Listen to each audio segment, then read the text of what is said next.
Hey listeners, welcome back to another episode of the Everything Weather Podcast. I'm your host Kyle David, and before we get into this episode, I want to take a moment to say thank you for your amazing support and for tuning in each week. Your engagement and enthusiasm means a lot to me as we explore the world of weather and have a little fun along the way together. If you haven't already, please subscribe to the podcast so you never miss out on a new episode. Also, if you're enjoying what I'm doing, please consider giving a rating and leaving a review. Your feedback helps the podcast grow and brings you even more great and fun weather content. From the Everything Weather Podcast, we wish you a happy and wonderful holiday season filled with joy and laughter. Happy holidays, everyone, and now back to the episode.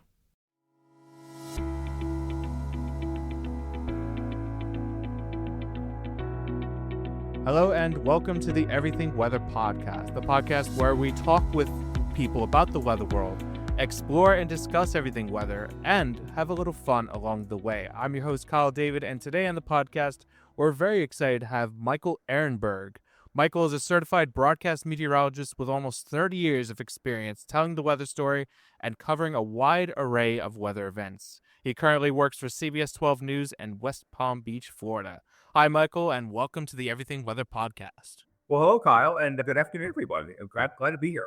Glad to be asked to do a podcast. Absolutely. It's going to be a fun experience. And before we get into our interview, I have a fun game for you. Guess the top 5 hottest cities in the U.S. This is based off of average annual temperatures. And for a note, this is major cities or somewhat major cities. So places like Death Valley are not on the list. These are notable locations. I'm going to choose Phoenix. Phoenix is number 1 on this list. Okay, right. I know they made the list a lot. How about El Paso, Texas? El Paso is not in the top 5. I feel like it'd be close, though. Yeah, it would be close. You're right. Miami. Miami is number 3 on the list. What else we got going on? Let me think of somewhere else. Dallas?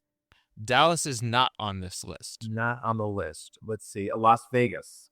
Las Vegas is number 5 on this list. You have number 2 and number 4 on this list. I got 2 and 4. Amarillo, Texas? Amarillo is not on this list. I feel like that, again, is another one that's very close. I'll give you a hint with number 2. It is in a state that we already gave one of the locations for. Oh, okay. I know it's not going to be Flagstaff. They're way up there in elevation. You got Tucson, Phoenix, Tucson. I'm just trying to think of those cities in Arizona. How about Albuquerque, New Mexico? Albuquerque is not on the top 5. So you got Tucson, we got Phoenix, Tempe, Arizona. Tempe, I feel like, again, would be a close one, but it is not on the top 5. Okay. I'll give you number 2, Yuma, Arizona. Oh, Yuma. Usually, yeah, they come up with the hottest city in the nation every once in a while. Yeah, and it's like in the middle to the west, right? Just near the California-Arizona border, I believe. Gotcha. Okay. And then you have number 4. The hint with this one is it is part of the western extent of the United States. Well, I know we like you said, we can't do Death Valley. That's too small. Merced, California. I feel like that would probably be in one of those, but when I have this number, Palm Springs. Palm Springs is not there. I'll just give it to you. Honolulu, Hawaii. Well, of course. Okay. People don't think about Hawaii because it's so comfortable there, but like year round, it's consistently like in the 70s or higher. You're right. There's no cold there. There's probably no such thing as a cold front going through there. Probably no. Snow up there at the highest elevations there, which is That's true on the Big Island. Yeah. Yeah. All right. With that said, let's get into the interview. I always like to ask people on the podcast to tell me about your weather story. So let me ask you, Michael, what is your weather story and what got you interested in everything weather?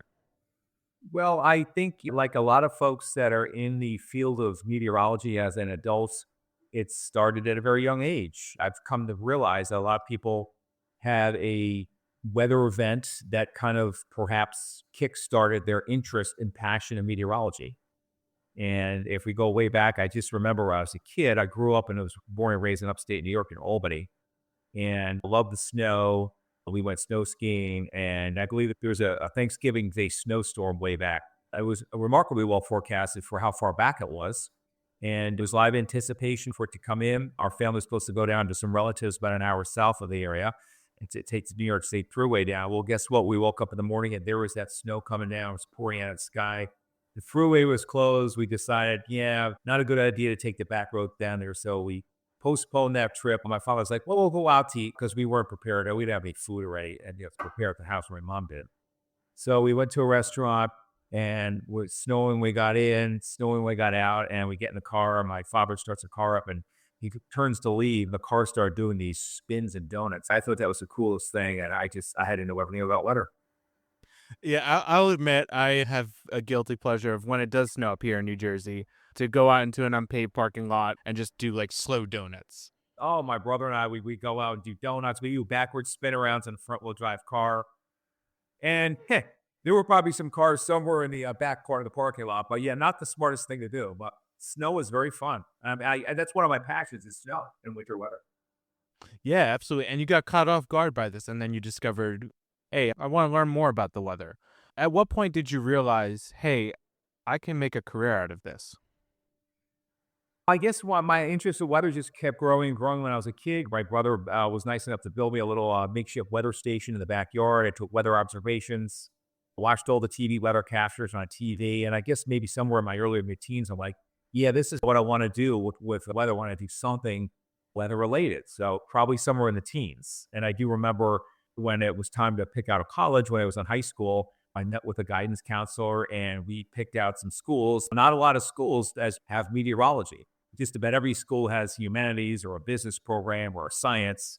But you really have to be careful about picking a school that has meteorology and applying to those schools. So that's what I did.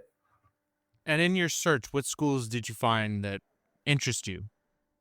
Grew up in Morris County in North Jersey, a little town called Mendham.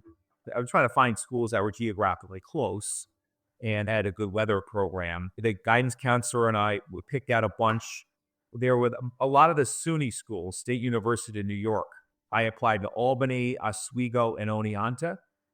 And I'm trying to think, probably we applied to Penn State, Rutgers University. Yeah, that's what I remember for applying to schools. So we went around, toured the different schools. So I eventually decided on SUNY Albany as my first school. I mean, naturally, as a snow lover, that's probably one of the best colleges to go to. What was your It is. experience like up there? I'm going to be honest with you. Originally got admitted to, I think it was either Oneonta or Oswego. And then my dad's like, we grew up in Albany. We were living in New Jersey at the time. And like Albany was that much better of a school as I think it was called very competitive in that way in the rankings. And I don't think I originally was admitted, but there was a special talented students program.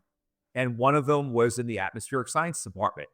And I just sent all my weather records that I had amassed as a kid from the weather station and everything I can think of, all these newspaper clippings, sent them into the atmospheric science department. I guess I wrote the right thing, and I got in through the back door through this special talented students program. And I thought that was very cool. All good. You're in a very competitive school.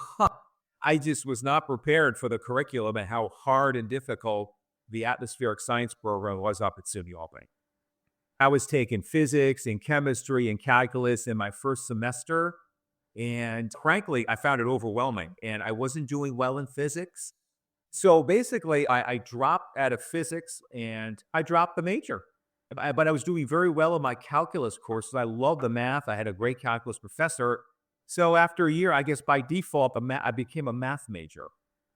And I was there for 2 years. There were other issues. I eventually transferred to Rutgers University and got a bachelor's degree in mathematics. And then when I got out, I got into unrelated professions. I worked for an insurance company and a brokerage company. And I said to myself, I really need to go back to school for what I really love, what my passion is, which is weather and meteorology.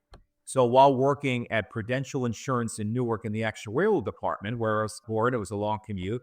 I decided, I remember physics was a challenge. I dropped physics because I wasn't doing well. And before I actually go in, let me see if I can't get that physics course under my belt to make sure so I have confidence because there was a lot of math and science. So I commuted down to Rutgers and took physics, got a good grade in it, and then the rest is history. Then I had applied, and so I started the meteorology program at Rutgers, the master's program. So in some ways, it took a little longer, but in the end, I ended up getting a master's degree from Rutgers out of it in meteorology. That makes one of us, because my experience at Rutgers and just with studying meteorology, the math always got me. I hate calculus. Yeah. It's a big weed out. A lot of people want to do weather, even more so nowadays. And a lot of people find they can't hack it. The mathematics, and not everybody's wired to be able to do that. And going back to your experience with SUNY and then eventually transferring to Rutgers, did you know at that point you wanted to go into broadcasting? I think so, yes. So, yeah, I guess I still wanted to get into broadcasting. I don't know whether I knew or I didn't know about not having broadcasting there. So, you had to go outside the university to get your broadcasting experience. I know, like we've talked about, they have since changed that, and there are avenues within Rutgers to get some broadcast and chroma key training. Absolutely. And in your experiences, who were your role models that you looked up to in terms of broadcast meteorology? I always tell people, growing up when you're a kid, you're a young boy or young man, a lot of people have idols, they have sports idols and sports heroes. That wasn't the case for me. I had weather idols and weather heroes. Back then, there wasn't a lot of cable TV, and I would cling to watching all the meteorologists and weather forecasters.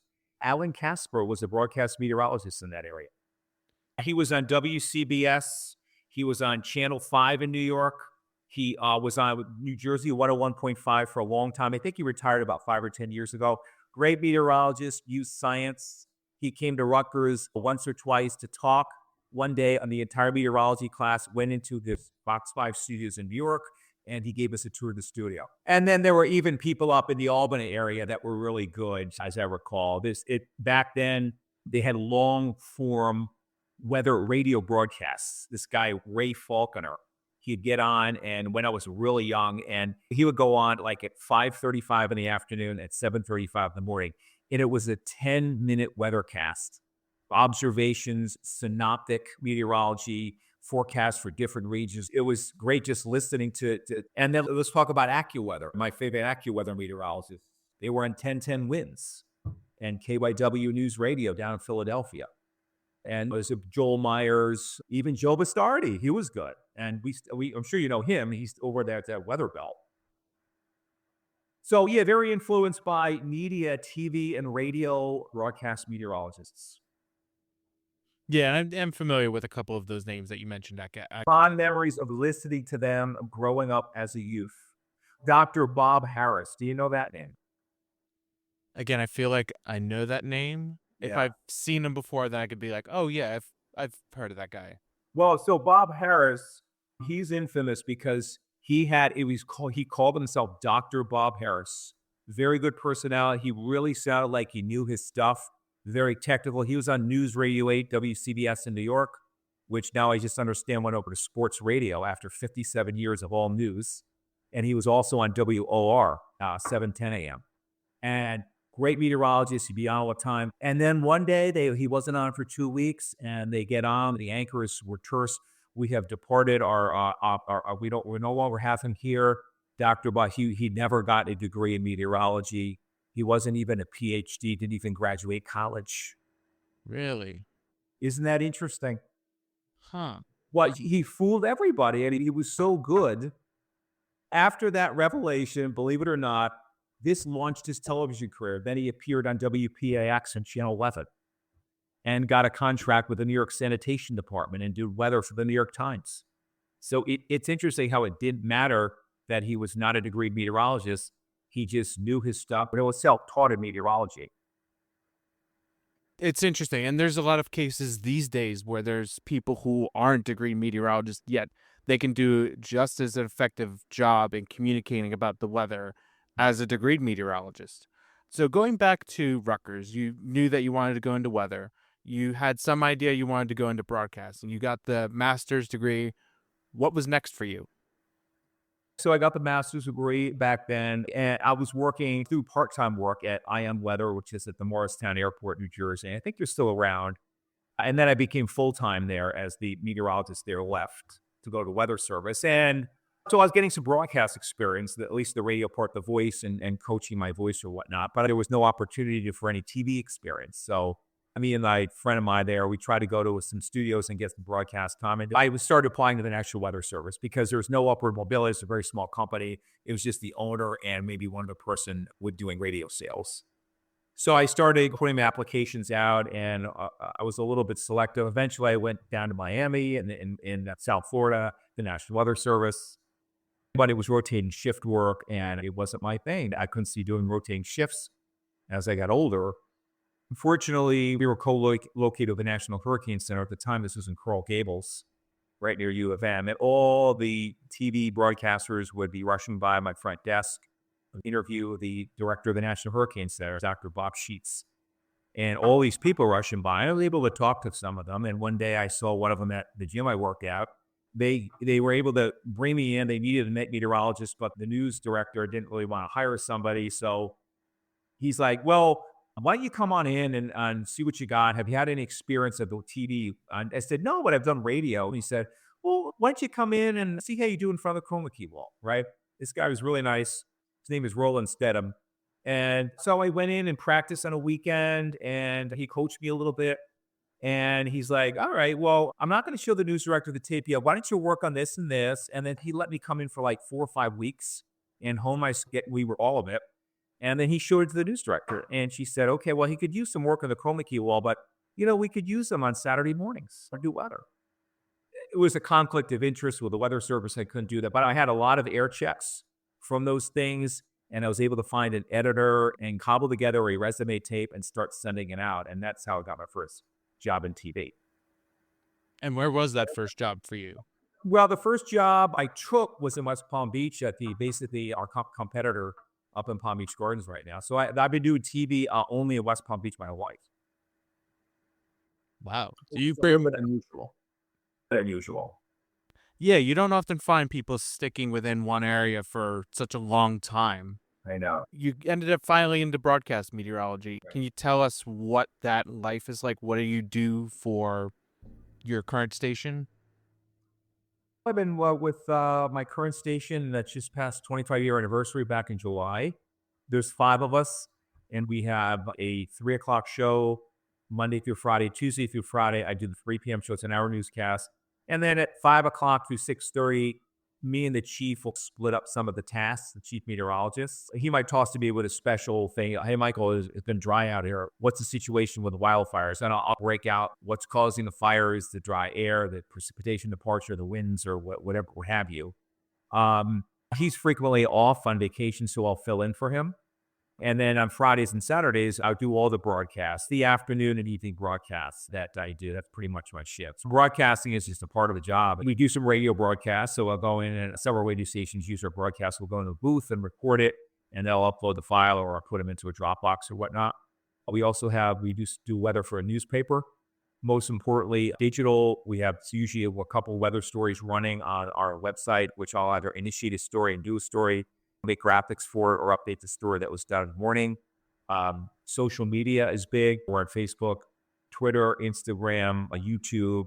And so those things have requirements to do posts on there, whether it's a picture of me out there at the local fair, whether it's a hurricane update with a track, Facebook Lives, love doing those. This way you can get to the viewers and they can get to know you. We also have recordings that we do for our Gainesville station, which is owned by our company. So we do recordings for them as well. So a lot of different tasks and some occasional live weather out too. So you also do weather for Gainesville as well. Interesting. Our company is owned by Sinclair Broadcast Group. And for about 4 or 5 years, I was the chief meteorologist, or I still am in a reduced fashion now. But basically, we have a second studio next door, and they decided to use us. It was me and also a news anchor, which would go over there. We did a 6 and 11 o'clock newscast for them Monday through Friday. Reporters were live on the ground at the station physically up there, doing live hits and packages. But the news and the weather was anchored at our studio in West Palm Beach. So you'll see a lot of small markets do that. There's been somewhat of a resurgence are trying to do that. It's a way to cut costs and save money. Yeah, definitely. If you keep it all concise in one location, you save money. Right. Just curious, which do you prefer covering, Gainesville or West Palm Beach? I think West Palm Beach. There's really no substitute for being physically in a TV station in your markets. There's always issues of being far away. West Palm Beach, I mean, it's a better place to live. South Florida, you want to be in South Florida, not North Florida. The weather's warm year round. Yeah, definitely. And we'd mentioned earlier, both in the introduction and in our conversation, you've been doing this for quite a while, almost 30 years. How do you manage to keep your weather presentations fresh and engaging for your audience over such a long period? And how has that changed with new technologies becoming available to you? That's a very good question. Fortunately, the weather company and their subset WSI, they're the leader in weather graphics. So if you have to tell a weather story, every once in a while, the promotion or creative service department will have us slap new banners on there. Yeah, the technology just gets better and better. I like to create graphics. You have to think with mediagrams, you have satellite radar, you have 3D radio, augmented reality presentations that you can use. So there's always something new to learn. And also the weather company, they have people there that generate hundreds of graphics that are put on this weather community bulletin board. And you can download all these and customize them to your station. There's so many of them. The graphics which show community events. This time of year in Florida where we have a lot of outdoor events, whether it's a green market, an Oktoberfest, a golf tournament, a concert, you name it. Graphics which have a community picture and people enjoying themselves, little icons that you can put on there of an hour-by-hour forecast or a day-by-day forecast showing that community event. And since you mentioned those local community events, can you tell me a memorable local event that you covered that wasn't necessarily related to the weather? Well, the last one we did was our station sponsored. They have a big Oktoberfest down here every year.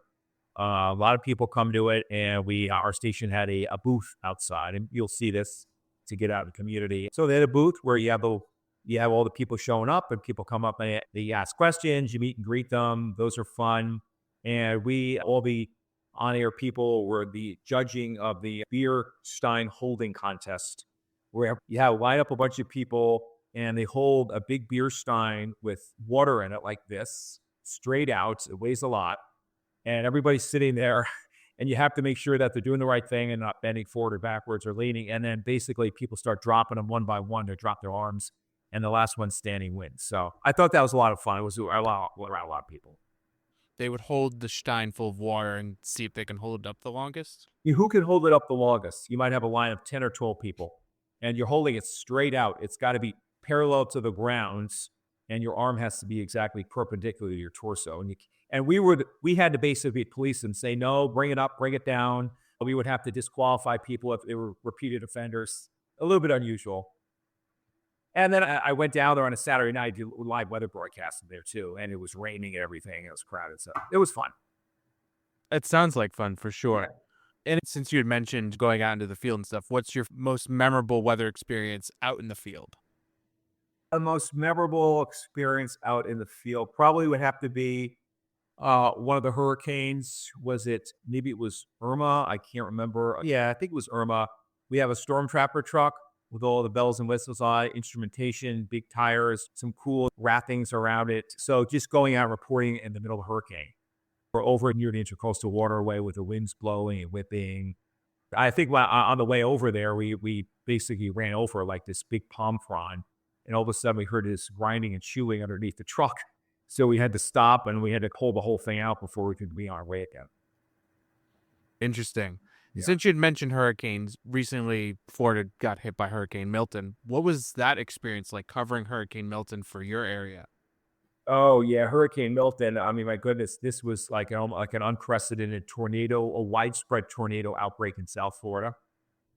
We had thought that typically when you're in the northeast quadrant of a hurricane, you're getting the most spin far away, that there would be the potential for some isolated spin-up tornadoes, but nobody really expected. I think there were 127 tornado warnings put out in the state of Florida that day. This is back in October, and I think we had something like 18 confirmed tornadoes in our viewing area. So that was, and bear in mind, this is when Milton was still out in the Gulf of Mexico, more than 200 miles from us. This is where we were getting all the tornado warnings well in advance of the storm center moving onto the coast of Florida. 9 hours straight of wall-to-wall tornado warnings, one after the other in rapid succession being on there. And then just so many visual confirmations of the tornadoes, clearly from traffic cameras, association cameras, and from viewers sending in the viewers and photos. Very interesting how clear and vivid some of these tornadoes showed up on the Florida Turnpike as a network of cameras that were looking out to the west. I-75 Alligator Alley had these tornadoes. I had these cameras as well. Just seeing that, and then other people say, really a fatness of the tornado, the stovepipe look, the look of an Oklahoma or Texas or Tornado Alley tornado, which you just don't see in South Florida. They're usually weak. They're usually EF0s and EF1s. They don't look anything like what we saw.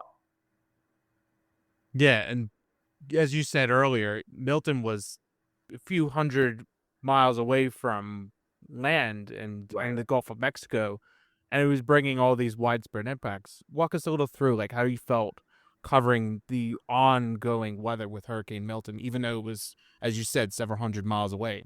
Whenever any part of a viewing area is put under a hurricane warning, it's all hands on deck and it's wall-to-wall continuous coverage. We knew the day before, okay, my shift is going to be 2 p.m. to 2 a.m., and then the morning shift's at 2 a.m. to 2 p.m. So I did figure I'd be talking about the hurricane coming in, and maybe there's been some severe weather, but I got up in the morning and I turned on the TV at 9. All of a sudden, there's the first tornado warning at 9:30 a.m. And I'm watching our morning crew talk about the tornadoes and showing the video footage. And then it just wouldn't stop. When I got in an hour or two early before my shift to start making weather graphics on another studio, the tornado warnings just kept coming in on my phone and on NWF chat. And our chief came down and we were talking about it. And, it'll end now. No, it just keeps going. We're looking at more ominous velocity signatures. And I'm like, we're going to be walking right into tornado warnings once we go on, when our shift starts at 2 p.m. And that's what happened. We just kept going on and on. It's very challenging because you have to always think about things to say. Sometimes you got to repeat what you've just said, and you just have to go with the flow. Luckily, we had our news anchors in there. At that point, we're going to go wall to wall anyway because we're under hurricane warning. So fortunately, we had people in the production booth ready to call up pictures from sources where people had sent it in, because we have our weather graphics, which you have to make, and you have to talk over. And we have the news anchors on the desk, so we could throw to them every once in a while, and also the reporters out in the field. One of our Mets was in the storm tracker truck following the tornadoes and showing the damage. So, yeah, I would say the most challenging and hardest thing about a broadcast meteorologist's job is the tornado warning, because you have to be on the air constantly. You have to be talking. You have to be clear-minded. You have to, in many cases, you have to be running the weather graphics on the computer, changing them out while talking at the same time, multitasking, looking over at chat for the weather service to see what they're saying, hearing things in your ear from the producer. Hey, we're going to toss out to Charlotte out in field now, or they'll throw up some video and they're like, well, where is this from? And they'll tell you there's a lot of extemporaneous talking off the top of your head. And this goes on for a long time. Yeah, it is definitely challenging to try and find fresh ways to say the same thing over again. I probably lost 10 pounds that day. I was sweating through all that. Definitely. And just out of curiosity, since it's your home area for almost 20 plus years, how did it feel covering such an extensive event for not only your market, but also your home area as well? Well, I didn't really think much about it. I just want to get through it and serve the public. In this case, depending where people were, it was a life or death situation. So you'd have to tell people how serious the situation is. And there's always a satisfaction after you've gotten off. In fact, you couldn't really think about it until maybe a few days later, when people would start coming up to me in the grocery store or wherever I was. Hey, by the way, you guys did a great job. I appreciate your effort. I was here. I was experiencing. It makes you feel like, hey, you know what? People relied on us. I was able to give them the message, and I served the public. So in some ways, it makes you feel good that you're doing it and you're helping other people, helping people in the community. So it's rewarding and gratifying, but not just for this case, but all the other hurricanes that we've done in the past. For sure, yeah. We're going to take a quick break, so don't go anywhere. We still got more interview left.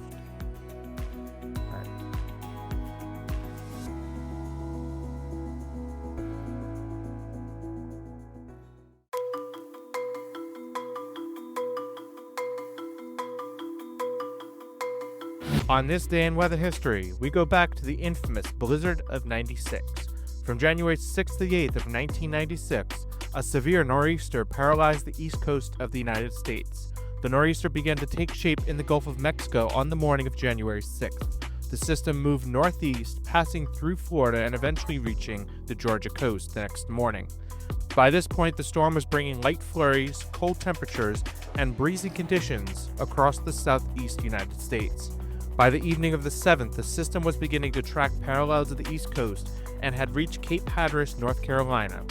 With the aid of plenty of moisture from the south and Arctic air dragged from the north, the nor'easter began to bring heavy snow, high wind gusts, and impactful coastal flooding for the mid-Atlantic.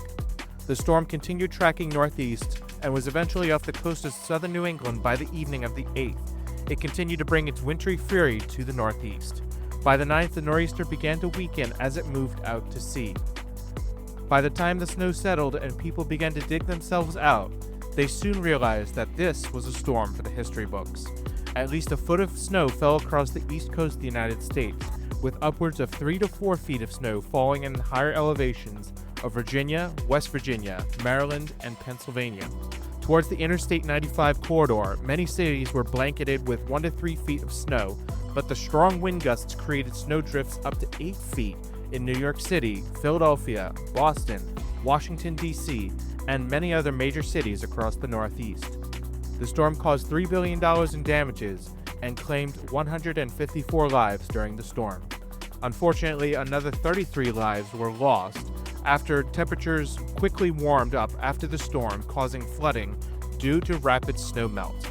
Even though only a few locations saw blizzard conditions from the storm, the name Blizzard of '96 stuck because of the wide swath of blizzard warnings issued ahead of the nor'easter. It is only one of 3 snowstorms to receive the top rating of 5 or extreme on the Northeast Snowfall Impact Scale, a scale created to measure the impact of snowstorms across the Northeast United States. The other 2 storms to receive the extreme rating on this scale were the March 1993 Storm of the Century and the January 2016 U.S. blizzard. Even though these locations have since seen bigger snowfalls, the Blizzard of '96 is still considered to be the big one in the modern history of snowstorms over the eastern United States.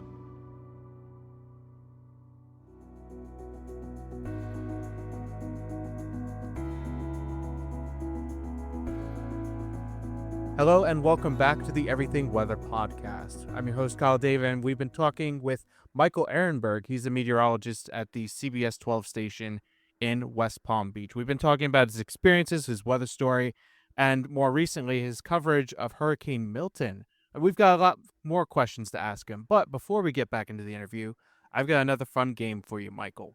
All right. So, you have $15 to create the best weather broadcast team. So you are an executive weather producer overseeing the creation of a new weather team for either your current area or a different area of your choice. And we've got 4 categories. You've got $15 to spend across those 4 categories. That said, are you ready? Okay. All right. So first up, you have your chief meteorologist. At $1, you get an AI weather bot.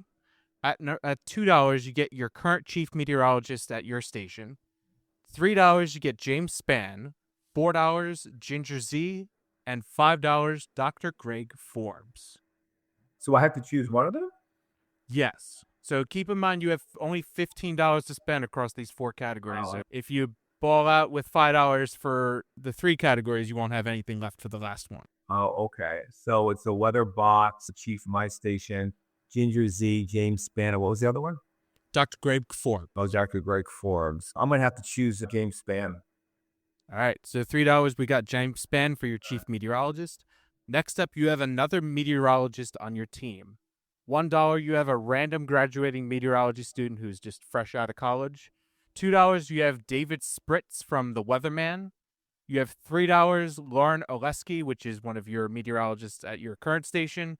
$4, Stephanie Abrams, and $5 is your choice, excluding anybody who I just mentioned and a couple of people I'll mention in just a minute.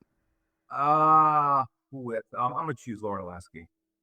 All right, $3, Lauren Lasky. Next up, you have your storm chaser and field meteorologist. $1, you get a weather intern. $2, you get Phil Connors from Groundhog Day. $3, you get Ryan Hall. $4, you get Reed Timmer. And $5, you get Jim Cantori. That's a tough one. I think I'm going to go with Reed Timmer. Okay.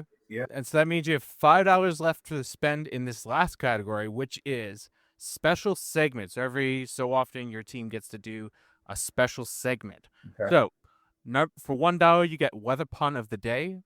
$2, you get wacky weather-themed costume during some broadcasts. $3, you get interactive viewer call-in segments. $4, you got live animal mascots, so like you have a dog or a cat or bird in the studio helping you do the weather forecast. And for $5, you can get a bi-weekly celebrity guest forecaster. Interactive call-in segments for $3. Okay, and you have $2 left to spend. You can add another meteorologist, another field chaser, another special segment to your weather team. Maybe if a way to add a special segment like social media. So for the special segment, you could either do like a wacky weather themed costume during the broadcast. What were the other meteorologists that we had that I could get for the $2? Let's see. For second meteorology, you have David Spritz from The Weatherman. You have a random graduating meteorology student for $1. For the storm chaser, you have Phil Connors from Groundhog Day or weather intern for $1. So you got some choices there. Oh, I guess they'll do a random college student. All right, there we go. We got a weather team. So let's get back into our conversation about your experiences. You actually didn't even go right into broadcasting to start. You went into some other work with Ion Energy and also the National Weather Service. Out of all of these prior experiences, which are quite diverse, how would you say that has made you a better or hopefully not worse broadcast meteorologist? My job at Ion Weather at the Morristown Municipal Airport was probably a job that gave me a lot of different weather experience. First of all, it gave me really one half of my broadcasting experience, which is radio. We had 24 radio stations all spread around in the Northeast. So I was able to get some voice coaching with that and do a lot of radio broadcasts. We also did a lot of weather forecasting. Back then, it was Dyfax charts being printed off a printer, no internet back then. So a lot of analyzation of the weather maps, coming up with forecasting, fielding calls from the clients we had storm alert service, and also dabbling a little bit in forensic meteorology. We had people needing reports, lawyers, attorneys, insurance companies, and I would research the data from the National Climate Data Center or State Climate Center and come up with a report of a specific weather event during a specific time. So a lot of experience for Ion Weather. I think that was very valuable. How about the National Weather Service? Since you worked there for a little bit, what are some experiences that you've brought over from the National Weather Service that have made it easier for you or harder for you as a broadcast meteorologist? Well, then I was only there for a couple of years, but I was sent to the forecaster development training course in Kansas City for a couple of weeks. So there was a lot of coursework and for learning more about meteorology science. And also back then, where there were human voices on there, no weather radio. You go in a little room and you record the little segments on no weather radio before it became computer generated. So that also aided and continued to refine my skills as a broadcaster, at least the audio part. So you got a little bit of experience with doing the NOAA weather radio as well? Yes, radio was big back then. Everybody would listen to that. You'd have to go and everything was updated, and it was a human voice back then. And so you record all these segments, the hourly observations, the synopsis, the forecast, the marine forecast, any tropical updates would all be reported by a human. I think it's been computer generated for like 15 or 20 years now, I think. Well, and how often were these put out onto the NOAA Weather Radio Network? Like, how often would they be recorded? It depended on what it was. Hourly observations, you'd have to go into the booth every hour. Basically, you had a list of all the obs in the area, the statewide weather roundup, and you go in and you start basically rallying them off one at a time. Here's some direct weather observations. Miami, 86, went southwest at 7. Homestead, 85, went north at 9. So a whole bunch of weather observations for that. If there was any kind of severe weather warning, a tornado warning, or whatever it is, everything was recorded by a human. These tapes, believe it or not, and then you put them into this bank and you put them on or put them off and before or after you recorded on them. The zone forecasts, the marine forecast, everything was recorded by a human being. It depends on who was on ship. It was fun. And then when let's say our observation, you turn it off, went to update with the new observations, and you had this bulk eraser, which was a magnetic thing, which you'd run over the tape and it would erase it because it's magnetic, stick it in, and then record on it. And these would actually run. These were actually physical tapes that ran. The world has changed. It's amazing, the technology. Everything's a lot easier. Everything's digitized. There's no physical tape. And we had that at my TV station up until probably 2005, where all the packages were run on these big beta tapes. Wow, as late as 2005. Yep. Well, even that, look, that's going back almost 20 years, right?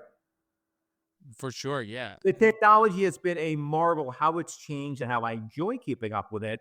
You really need to be at ease with technology and computers and new technology and software and all that stuff.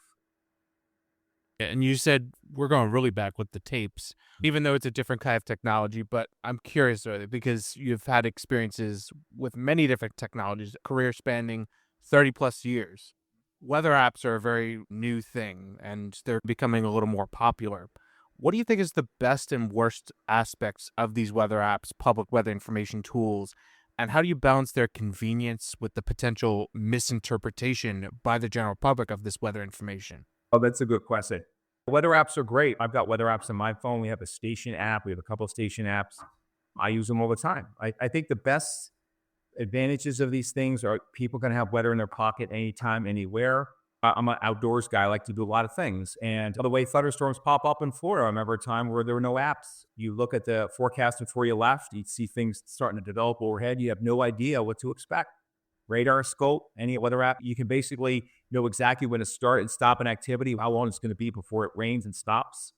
The forecasts have become a lot better. So, yeah, the convenience and keeping people informed are great. And the weather apps also alert people to dangers. You can customize them programming to have any kind of alerts on their tornado warning or whatnot. So a lot of people are more weather aware. I think the downside is people take those hour by hour forecasts too literally. They rely on them too often. And people still have to realize that meteorology is still an inexact science. It's not 100%. Things can be inaccurate. Now, one of the other downsides, I think, is it has led to a reduction in viewership of TV meteorologists in general. More and more people are just watching the weather on their phone, and they're not getting like a true explanation from a local meteorologist. A lot of most of the forecasts on these weather apps was automated. It's a computer model, and it's best to have local experience. And I hope that people, when there's a tornado warning or a hurricane warning issue for an area, that they're going to be turning on their TV for the trusted local meteorologist.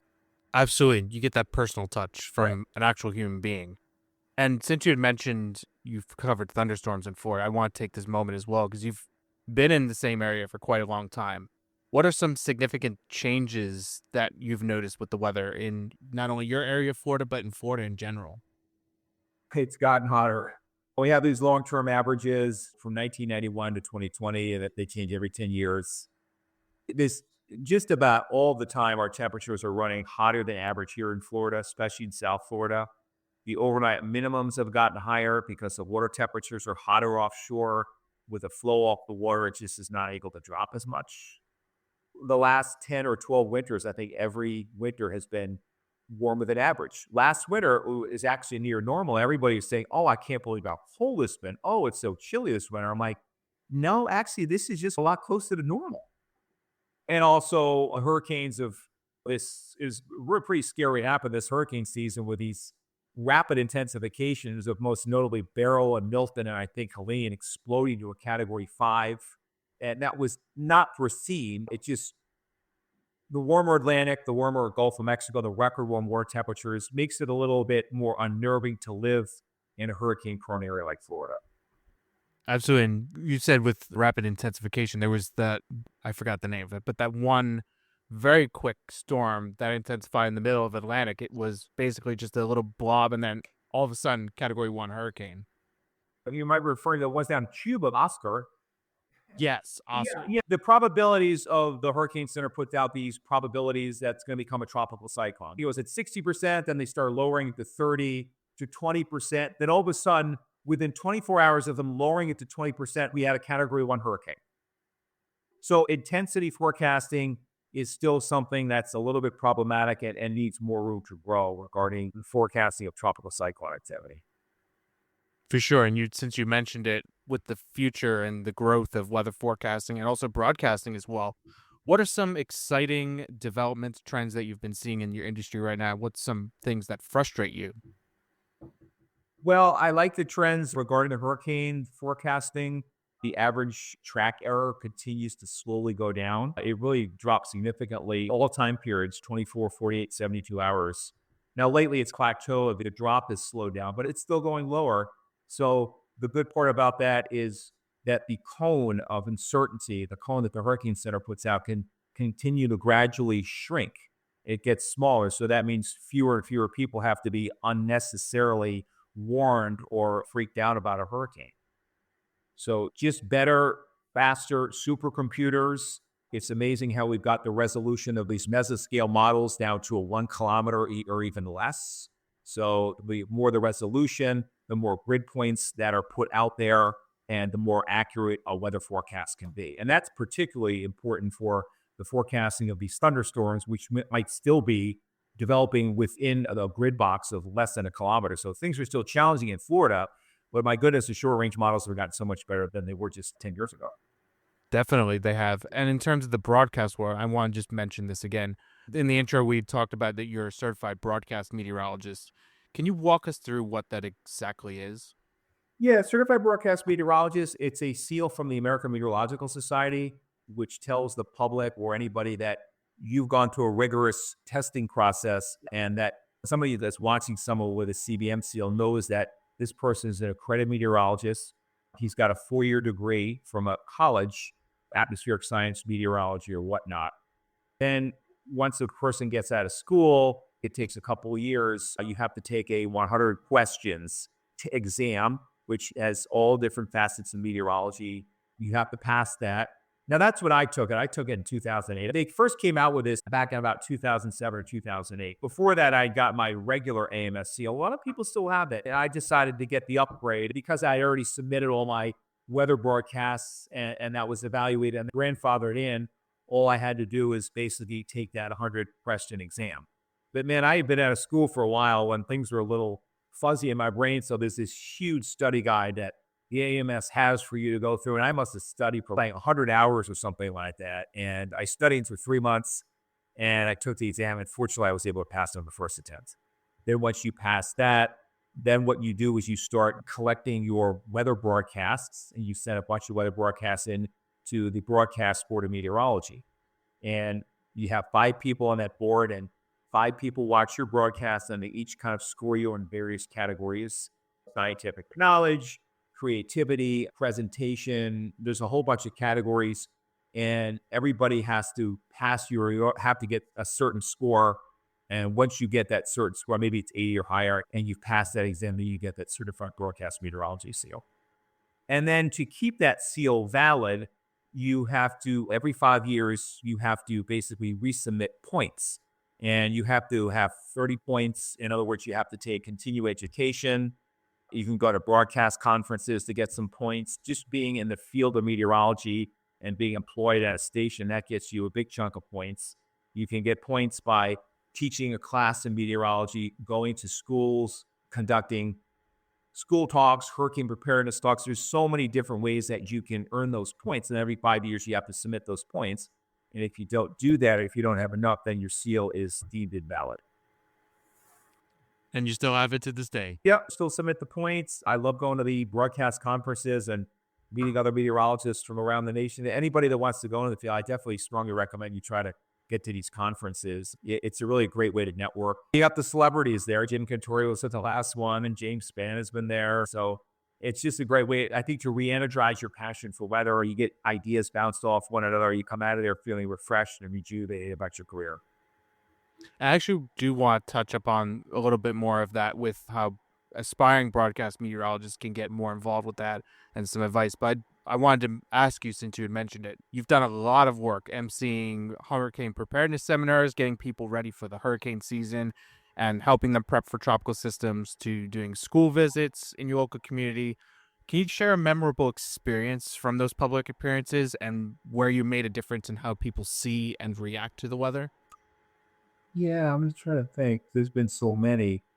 I would say one of my favorite activities is going to the schools. Every year, this teacher keeps asking me back, and I'm going to go back in February. It's some gifted students in the 5th grade. He gets together the entire school. We meet in an auditorium or the cafeteria or whatever. I bring a presentation, a PowerPoint presentation. I refresh it every year.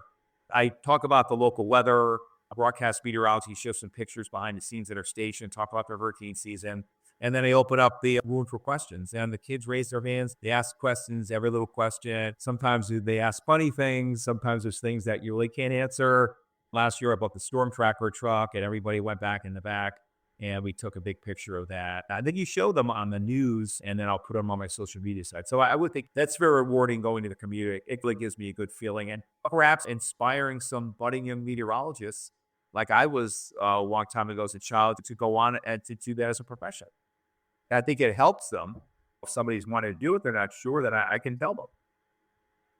And just out of curiosity, what's been your favorite question that you've been asked during one of those school visits? One of the favorite questions. Probably something like, do you go out and report the weather outside? And what's it like doing that? I guess you'd ask me one of those questions. The one that's funny is, especially if some of the real young kids, like, how much money do you make? You don't want to answer that. And the teacher, well, you should be asking that. Come on now. I mean, the kids got some priorities straight. Right. I always tell people, you're not going to get rich as a TV meteorologist. I'm sure you hear about these people way at the top. They make a lot of money, but most of us are just struggling. And I'm getting paid to do my hobby. So as long as you can make a living at it and do okay, I think it's good.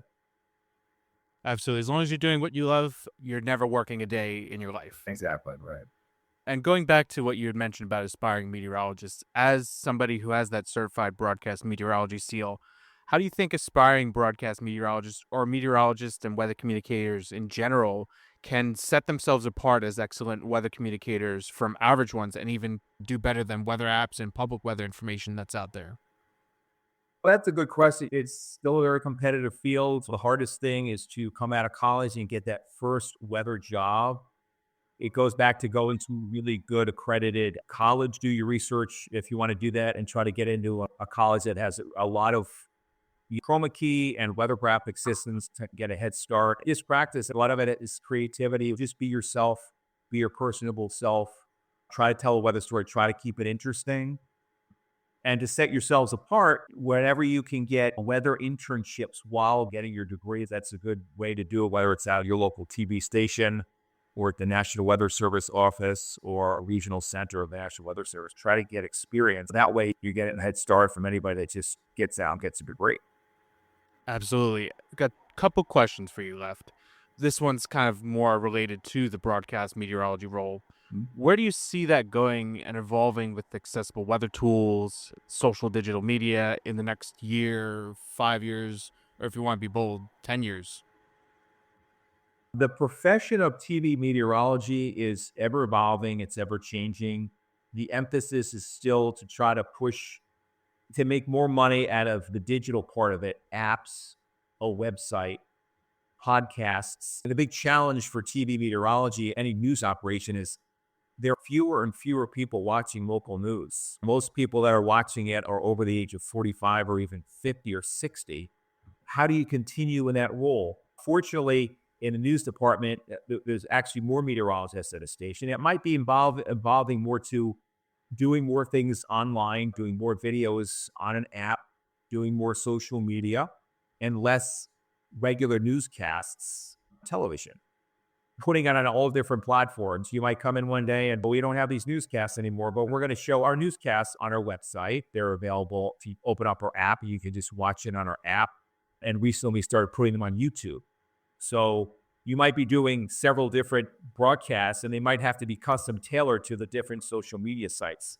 The weather graphics might have to look different. You might have to make things bigger because people are watching them on a smaller screen rather than a big TV. There's always going to be a need for weather, but it might be more digital, online, social media, and less on traditional broadcast television. Now, I don't see newscasts on TV going away. If it does happen, it might be more than 5 years from now. But yeah, let's take this business model. For somebody just got out of college, I have no idea what's going to happen. You want to take it for 40 years until you're retired, let's say at 65. It might exist in an entirely different way than it is now. So it's always good also to have a plan B, what other weather jobs are out there just in case. And that's almost advice for anybody, not just the weather field, but any other listener that's just has an interest in the weather. Exactly, right. Sure. I got one more question for you since you mentioned social media. I did a little bit of research on you and in your talks in social media.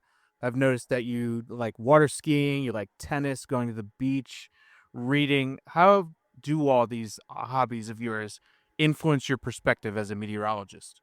A lot of those hobbies are weather dependent. Like a lot of meteorologists you find are outdoorsy types. They've been out there in the middle of a snowstorm. They've been out there in the hurricanes. A lot of people, as a meteorologist, I want to be out in the weather. I don't care how bad the weather is. I want to be out there experiencing what's going on. So I guess that kind of translates to my hobbies on my days off. In fact, just today I was out water skiing. And it was, okay, what's the wind going to be? Should I? Everybody's so sensitive. Most people think if the wind is 15 miles an hour to 20 miles an hour or less, it's breezy. But for water skiers, it's windy. Got to know what the weather is, what the wind is going to be, what the wind direction is going to be. So I'm always thinking about the weather. I want to go to the beach. I don't care too much if it's sunny all the time, but what are the seas going to be? Are they going to be rough? Then that's influenced by the wind and the wind direction and how strong it is. So yeah, my hobbies are basically weather dependent, and I like to snow ski also and get out of Florida once a year and do that. And that's a great way to go up and to try to get my winter on, basically, and get my fix of winter. And just real quick, what's your favorite place to ski? There's so many of them. I still have things on my bucket list. I grew up in the Northeast, and my parents took all of us on a very young age and forced us to go skiing. We skied in the Berkshires and Vermont. But then a buddy of mine moved out west. I knew him from weather school in Rutgers and visited this guy was in Salt Lake City, and we've gone to all the places out there, Salt City and Deer Valley and Alta. Back in March, I took a trip up to Lake Louise and Banff in Alberta and went over to Revelstoke, which is the highest vertical drop in North America. So that was fun. So getting up in Canada there. Canada, yeah, Whistler is fun. Lake Tahoe's good. There's so many great skiers out west.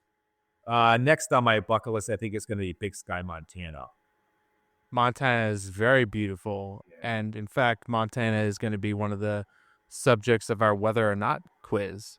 So with that said, I think that's a good transition to get into whether or not. So it's a staple in all of our podcast episodes. I'll ask you a couple of weather-themed and non-weather-themed trivia questions. And like I said, one of those is Montana-themed, or I'll explain it a little more as we get to. I think I know what you're talking about. Okay. Are you ready to go? I'm ready to go. All right. This is whether or not your first question is related to Bruce Springsteen. Which song has these lyrics? Down in the shadow of the penitentiary. Is it A, Born in the USA, B, Cadillac Ranch, C, Born to Run, or D, 10th Avenue Freeze Out? Oh boy, that's what is it? Down in the penitentiary? Down in the shadow of the penitentiary. Give me the choice one more time. So it's A, Born in the USA, B, Cadillac Ranch, C, Born to Run, or D, 10th Avenue Freeze Out? I would say A. Born in the USA? Yeah. You are correct. It is Born in the USA. Okay.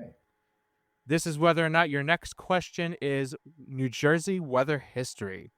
A hurricane made landfall on Atlantic City on September 16th, 1903.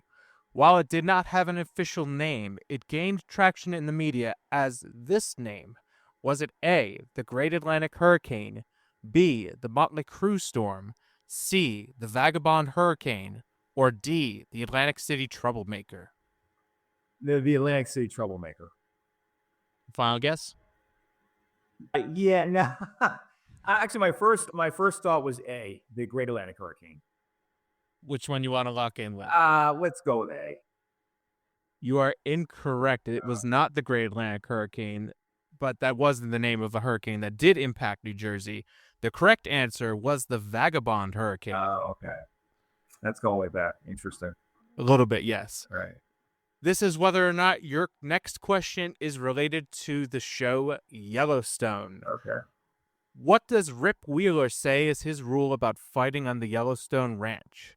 Is it A, there's no fighting on my ranch, B, no fighting till I've had my coffee, C, you're gonna fight proper, or D, if you want to fight somebody, you come fight me? Oh, D. D? Yeah. If you want to fight somebody, you come fight me. Yeah, that Rip, right? Yes. Yeah, that's great. That just started up, I think, in the last couple of weeks. I'm going to have to get second part of season 5. Yeah, as we're recording, season 5, part 2 is out. If you want to fight somebody, come fight me. That's right. Definitely. Yeah, Yeah. that is great. All right, we've got one more for you. This is whether or not your next and final question is related to Florida weather history. What is the longest stretch of low temperatures below freezing for West Palm Beach? Is it A, 1, B, 2, C, 3, or D, 5? Like daily low temperature dropping below freezing? Yes, so every morning the low temperature dropping below freezing. I'm going to say, boy, it doesn't happen that often. 2. Locking in 2? Yeah. You are incorrect. It is 3, and it does not happen very often. I think the last time it happened, if don't quote me on this, this was back quite a ways, at least 20 years ago, that 3-day stretch of below freezing low temperatures. I can't remember last time it's been below freezing here at West Palm. We rarely get in the 30s anymore. Yeah, maybe I should move to Florida. I don't like the cold. You don't like the cold? Yeah, sure. Come on down. All right, with that said, that brings us to the end of the episode. But before we go, how can people follow you and your work, Michael? I'm on Facebook, Twitter, Instagram. I've got a LinkedIn profile, even TikTok and YouTube. Just search that in Facebook, Twitter, and Instagram. And then if you want to go to YouTube, type in Michael Ehrenberg, my full name. Yeah, just type in my full name. I've got a LinkedIn profile. That's for professional contacts or whatnot. So just put my name in. Yeah, you'll be able to find me some way, shape, or form. And please go in there and follow me or like me or whatnot and send me an instant message. I would be glad to. I'm always welcoming new people, new followers, new likes. Absolutely. And we'll make sure to link those all down in the show notes for people to follow. Sounds good. With that said, thank you, Michael, for joining me on today's episode. And thank you to the listener for joining on this episode of Everything Weather. We look forward to seeing you on the next episode. All right. Well, thank you, everybody. Thanks for joining in. Thank you, Tyler.